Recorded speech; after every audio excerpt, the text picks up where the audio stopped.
किसानों की आय लगातार गिरती जा रही है। क्यों गिरती जा रही है? इसके कई कारण हैं। आप लोगों को अधिकांश कारण तो पता है क्योंकि आप किसान हैं। पर एक जो कारण है मुख्य, वो है रासायनिक दवाइयाँ।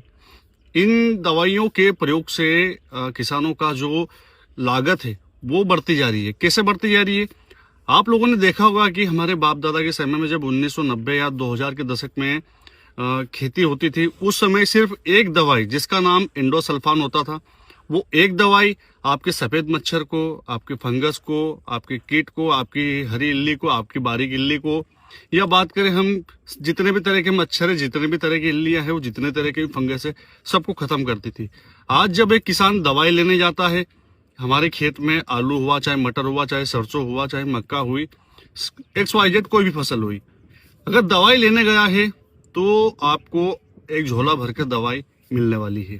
कहाँ? एक दवाई जो इंडोसल्फान आती थी, जिसको सरकार ने बैन कर दिया, वो एक दवाई सारी चीजों को, जो कीटाणु सबको मारती थी, पर आज आपको हरे मच्छर के लिए, सफेद मच्छर के लिए, थ्रिप्स के लिए अलग मिलेगी दवाई, काली इल्ली के लिए अलग दवाई लेनी पड़ती है, और साथ में बात करें बारीक इल्ली के लिए और हरी इल्ली के लिए, मतलब आपको 5 तरह की दवाइयां खेतों में आज उपयोग के लिए दी जा रही है। लागत कितनी हुई? 5 गुना बढ़ गई है।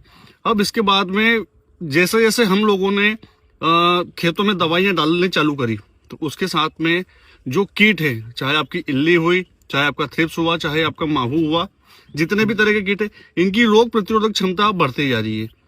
पहले के जमाने में मात्र बात करें हम तो 5 ml पंप दवाई हम 15 लीटर के डालते थे, उसमें सभी प्रकार के जो कीटाणु है वो खत्म हो जाते थे, सभी प्रकार की इल्लियां मर जाती थी।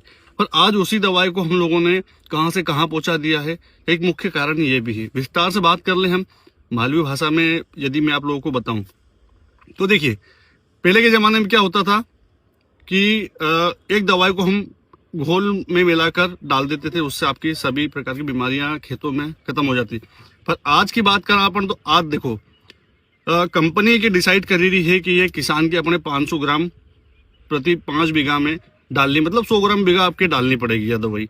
अब कंपनी वाला जो उनका मैनेजर ना रहे, उनके बोले कि देखो ये 500 ग्राम देनी है, तो अब मैनेजर ना कही है इनाम का लिए उके कर देगा 600 ग्राम कि यह दवाई आपकी 600 ग्राम डालनी पड़ेगी, या की या दुकानदार के बोले।